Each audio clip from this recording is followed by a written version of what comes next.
welcome to another edition of the Nightly News. I'm Chris Lee here with LPNN, bringing you all the news that is news and none of the news that isn't most of the time. Tonight's episode is brought to you in part by our amazing sponsors. We have H&R Block right here in Page, Arizona, Big John's Texas Barbecue, and the Page Lake Powell Chamber of Commerce. A big shout out to them for helping us get you guys the news in real time. Yes, we are back. We are back from our wedding and honeymoon. So, the news is on, guys. Thank you so much for being here, and thank you for doing all of those things that Facebook hates, such as... If you have no idea what I'm talking about, check out the Morning Cup one of these days. All right, let's see what we have here. Kathy says, they're back. Yes, we are. Or is it more like, they're here? What movie is that? All right, let's go ahead and jump right on into the news tonight, guys. In some local news from the Navajo Police Department. On Saturday, the Navajo Police Department released a statement regarding an officer-involved shooting in Tonalea. According to the statement, the department has confirmed that a Navajo Police Department officer was involved in a shooting and that one person died.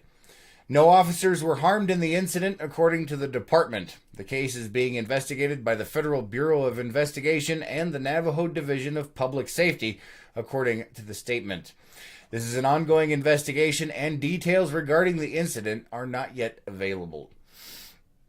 In other news, from the Wave. If you have not yet heard, earlier this month, the BLM is looking at changing the number of daily visitors to the Wave from 20 people to 96 people. The Bureau is seeking the public's input regarding concerns, access, recreation opportunities, and more that are relevant to the Bureau's analysis of this proposed change. There will be 3 public scoping meetings in Page, Kanab, and St. George in June, where you can learn what the BLM is planning and voice your concerns. If you want more information, we have an article for you on our website with a link to the BLM's information and public comment page at lakepowellnews.com. The public comment period will run until June 21st of this year. So make sure to check out lakepowellnews.com if you want to find out more about that. Let's see. Michael says, hello, Chris. Hello, Michael. Good to see you. Thanks for being here tonight. It's good to see you guys. It has been a while, but it was worth it. All right, let's see what else we have here. From the Circle of Page Food Pantry is seeking volunteer crews to pick up donations from Walmart each week on Mondays, Wednesdays, and Friday mornings from 10:30 a.m. to 11:30 a.m. You will need at least 2 strong people and a pickup or a flatbed truck, and it takes about an hour each day. If you can only do 1 day per month, and if they are able to get enough crews together, the Circle of Page is willing and able to make a schedule for each crew to take 1 day or have a backup crew when necessary. If you are interested, you can contact Kathy Steffen through the Circle of Page's Facebook page. They really do need that help, guys. And they do an amazing job over there. It's not just a normal soup kitchen. Everybody's invited down there. They have all kinds of amazing home-cooked stuff that Kathy puts together herself. All right, let's see what else we have for you here tonight. There's a housing symposium. It actually started about 4 minutes ago. Lois is actually down there on scene, seeing what it's all about. If you're looking for affordable housing in the area and are interested in finding out what options may be available to you for purchasing a home that you can afford, the City of Page is hosting a housing symposium tonight, starting at 6 p.m. at the Courtyard by Marriott. There will be several agencies there to help find the perfect program that can address your needs, such as the USDA Rural Development Department, Home Plus, and Housing Solutions of Northern Arizona. Excuse me. You can get all the information you need regarding purchasing, repairs, and more down there. All kinds of interesting things happening. All right, let's go ahead and check the comments before I move on. Kathy says we serve 850 people so far this month. Congratulations, Kathy. That's amazing. Wow. So for those of you guys that don't know, Kathy there commenting is the person that needs your guys' help. They make all kinds of interesting food, a lot of fun, and she does need your help. So if you're interested, make sure you drop her a line over there. All right, moving on to some state news here. We have Nunchucks. On Friday, Governor Doug Ducey signed a bill which removed nunchucks from a list of weapons prohibited in Arizona. Prior to this change, those who practiced martial arts could have been charged with a felony for possessing nunchucks in public. The only exceptions was if they were being used in a preparation for martial arts competitions. The ban on nunchucks was a knee-jerk political reaction in the 1970s when the popularity of martial arts movies began to increase. Moving on to some national news here. There's a food recall. The U.S. Department of Agriculture has just announced that Vienna Beef is recalling approximately 2,030 pounds of hot dogs that may be contaminated with metal. The following products are being recalled. I'm just going to read really quick the titles here because there's all kinds of things with that. There's a 10-pound cases containing skinless beef frankfurters, 6-inch, 8 inches, and 10 inches. 10-pound cases containing skinless beef frankfurters, and 10-pound cases containing skinless beef frankfurters. It's all different sizes, so we will have an article up on that, I'm sure, as well. All bear the establishment number established 1 inside the USDA mark of inspection. The company discovered the problem, and at this time, there have been no confirmed reports of injury from these products. All right, let me go ahead and check the comments over here. Gina says, Hi, Gina, good to see you. Thanks for being here. And Connie says, welcome back. Thank you. It's good to be back, guys. You guys are amazing. We missed you guys a lot. But as you may or may not know, we had some important things going on. Check out the Facebook feed for further updates on that one. Kathy says, nope, no more food recalls. I understand, Kathy. That can be an issue for you guys down there. This one, it's only about 2,000 pounds, so make sure you check. It's probably not related to you, hopefully.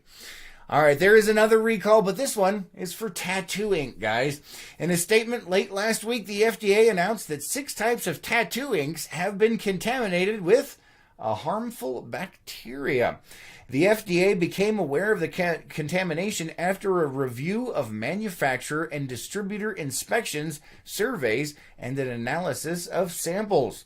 The review and analysis identified 6 inks that contain microorganisms the FDA states are harmful to human health. The FDA's statement states that inks which contain microorganisms can cause infections and lead to serious health injuries. Infections associated with tattoo ink can cause rashes and lesions that consist of raised red bumps where the ink has been applied. Some infections may cause permanent scarring. The FDA also states that infections from the bacteria can have the same symptoms and signs of other reactions to the ink, such as allergies, and can be misdiagnosed. The FDA suggests that for those getting a tattoo in the near future to ask the artist to show you the kind of ink they use and to hold off if they use any of the inks that are contaminated. All right, here's a list of them, guys. You're probably going to have to pause this and replay it, but here it is. The inks being recalled are Scalpank SC, Scalpank PA, and Scalpank AL, basic black tattoo inks made by Scale Aesthetics Dynamic Color, black tattoo ink made by Dynamic Color Incorporated, and solid ink Diablo Red tattoo ink made by Color Art Incorporated. If you have recently received a tattoo and have any signs or symptoms of infection, the FDA is asking that you seek medical assistance and to alert the artist so they can check their ink supply. All right, let me go ahead and check the comments before we move on. Let's see. Teresa says the housing symposium is nearly standing room only. Come on down. You can learn about programs for ownership, renting, and repairs. Awesome. Thank you very much, Lois, for going down there and letting us know. Apparently, it's pretty busy down there. Hey, right after the news, make sure you head on down that way. But wait, we're almost done.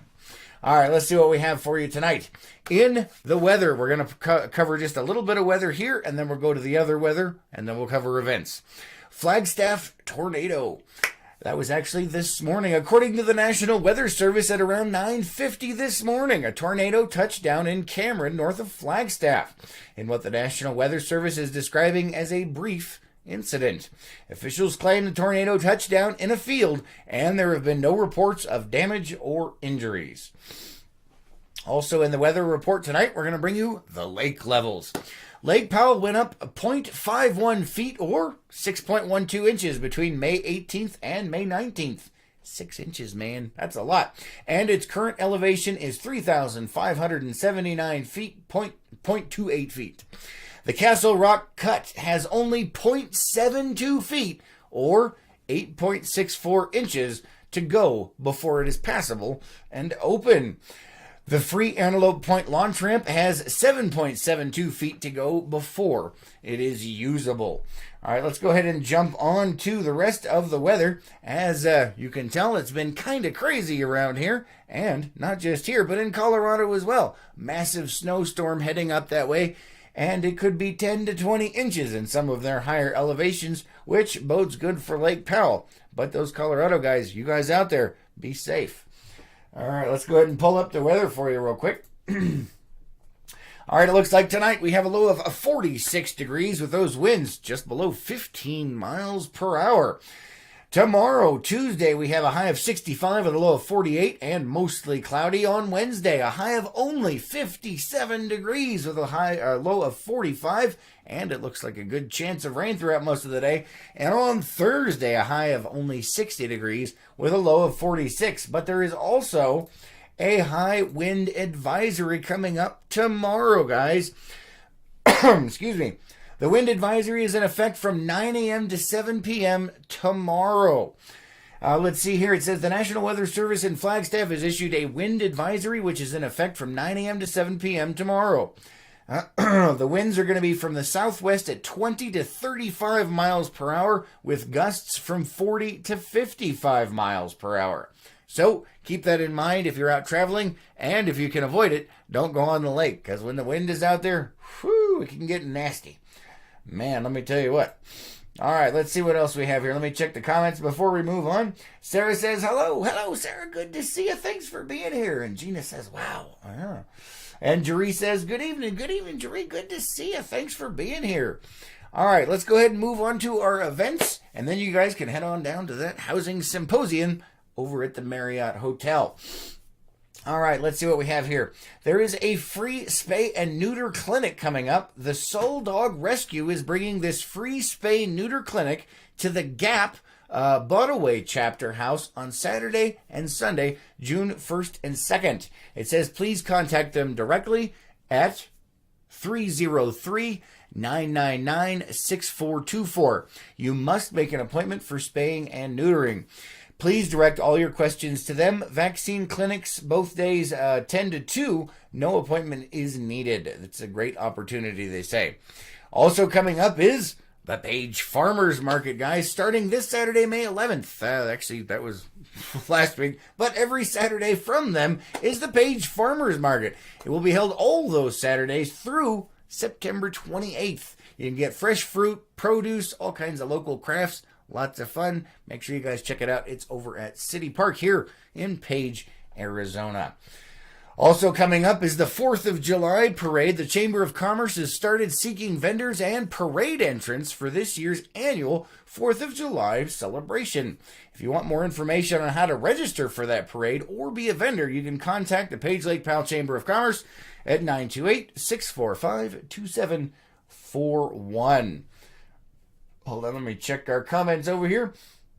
PJ says, I was in Tuba City earlier and got back to Page fast. I don't blame you. It sounds like it was crazy out there earlier. All right, guys, don't forget, if you want to find out anything that's going on in and around the Page area, you can check out lakepowellnews.com. Our local calendar of events has every event that we can find in the area on it for you. And if you have or know of an event that's coming up and it's not on that calendar, make sure you send us an email at lakepowellnews@gmail.com. That's all we have for you guys tonight. Thank you so much for being here. We really appreciate you guys, and we're so glad to be back. We'll catch you tomorrow morning on The Morning Cup. Until then.